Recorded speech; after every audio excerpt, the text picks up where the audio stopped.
តអ្វីបានជា Erling Haaland ចូលចិត្តទិញខ្សែចងសក់ជាច្រើនជំនួសឲ្យការកាត់សក់របស់គាត់ការពិតគឺមានមូលហេតុ3យ៉ាងសំខាន់នៅពីក្រោយការសម្រេចចិត្តនេះហេតុផលទី1គឺថាសក់វែងរបស់គាត់បានបង្កើតនៅប្រាក់ចំណូលពិតប្រាកដអរគុណចំពោះម៉ូដសក់ពិសេសរបស់គាត់ទទួលបានកិច្ចព្រមព្រៀងឧបត្ថម្ភដែលមានតម្លៃ$2 លាន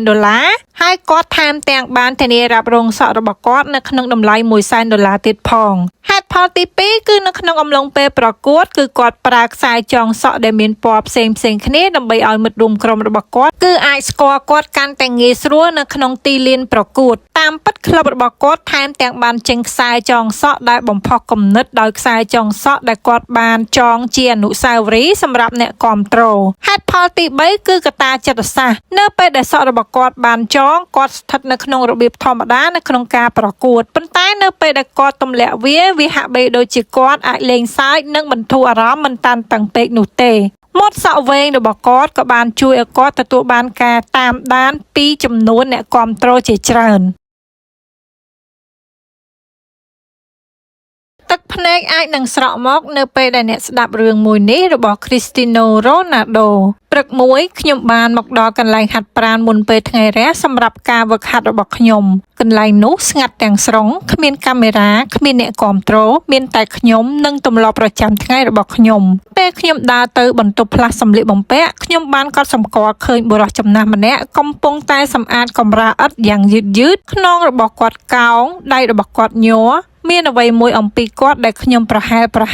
ពេលគាត់ងើយមុខឡើងខ្ញុំក៏ស្រឡាំងកាំងគាត់គឺជាបុរសដែលបានបង្វឹកខ្ញុំ20ឆ្នាំមុនគ្រូបង្វឹកដែលតែងតែជឿជាក់លើក្មេងប្រុសដ៏ស្គមម្នាក់មកពី Madeira មុនអ្នកដទៃខ្ញុំបានដើរត្រង់ទៅរកគាត់ហើយនិយាយថាលោកគ្រូតើអ្នកកំពុងធ្វើអ្វីនៅទីនេះគាត់ញញឹមប៉ុន្តែខ្ញុំអាចមើលឃើញអំពីការឈឺចាប់នៅក្នុងក្រសែភ្នែករបស់គាត់បានឆ្លើយថាជីវិតបានផ្លាស់ប្ដូរ Cristiano ខ្ញុំបានបាត់បង់ការងារប្រពន្ធរបស់ខ្ញុំឈឺធ្ងន់ហើយខ្ញុំត្រូវការប្រាក់សម្រាប់ការព្យាបាលនាងដូច្នេះខ្ញុំទទួលយកការងារណាមួយដែលខ្ញុំអាចធ្វើបានពាក្យទាំងនោះបានធ្វើឲ្យខ្ញុំខូចចិត្តនេះគឺជាបុរសដែលតែងតែចំណាយពេលវឹកហាត់ខ្ញុំរាល់ល្ងាចបុរសដែលជំរុញខ្ញុំនៅពេលដែលខ្ញុំចង់បោះបង់ម្ដង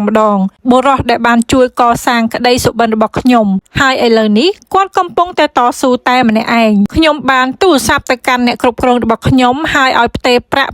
$500,000ទៅឲ្យគាត់បានមើលមកខ្ញុំដោយភ្ញាក់ផ្អើលខ្ញុំបានអោបគាត់ហើយនិយាយយ៉ាងស្ងាត់ថានេះមិនមែនជាទង្វើសប្បុរសធម៌ទេលោកគ្រូប៉ុន្តែអ្នកបានរកវាកាលពីប៉ុន្មានឆ្នាំមុនបើគ្មានអ្នកនោះទេគឺគ្មាន Cristiano Ronaldo នៅថ្ងៃនេះទេគាត់បានយំសោកសៅនៅក្នុងដៃរបស់ខ្ញុំហើយខ្ញុំក៏មិនអាចទប់ទឹកភ្នែកបានដែរព្រោះភាពជោគជ័យគ្មានន័យអ្វីទេប្រសិនបើអ្នកភ្លេចដៃដែលបានលើកអ្នកនៅពេលដែលអ្នកដួលហេតុអ្វីបានជាកីឡាករបាល់ទាត់ល្បីអឹមបាប៉េមើលទៅហាក់បីដូចជាយឺតជាងមុនកាលពីប៉ុន្មានឆ្នាំមុនអឹមបាប៉េរត់នៅក្នុងល្បឿន40គីឡូម៉ែត្រនៅក្នុង1ម៉ោងហើយធ្វើឲ្យខ្សែការពារនៅពីក្រោយគាត់ប៉ុន្តែសប្តាហ៍ថ្ងៃនេះគាត់មើលទៅដូចជាមិនសូវស្ទុះនោះទេហេតុផលមិនមែនដោយសារតែអាយុមិនមែនដោយសារសុខភាពនោះទេនៅពេលនោះគាត់លេងនៅផ្នែកស្លាបដោយមានកន្លែងទំនេរច្រើនសម្រាប់រត់ចំណែកឥឡូវនេះគាត់លេងនៅផ្នែកកណ្ដាលដែលមានកីឡាករច្រើនជាងមុនជាកន្លែងដែលគ្រប់ម៉ែត្រសុទ្ធតែមានមនុស្សច្រើនល្បឿនដដែលតែកន្លែងទំនេររត់គឺតិចជាងមុនដូច្នេះគាត់ត្រូវមានតិចនិចប្រកួតក្រៅពីល្បឿននៃការរត់របស់គាត់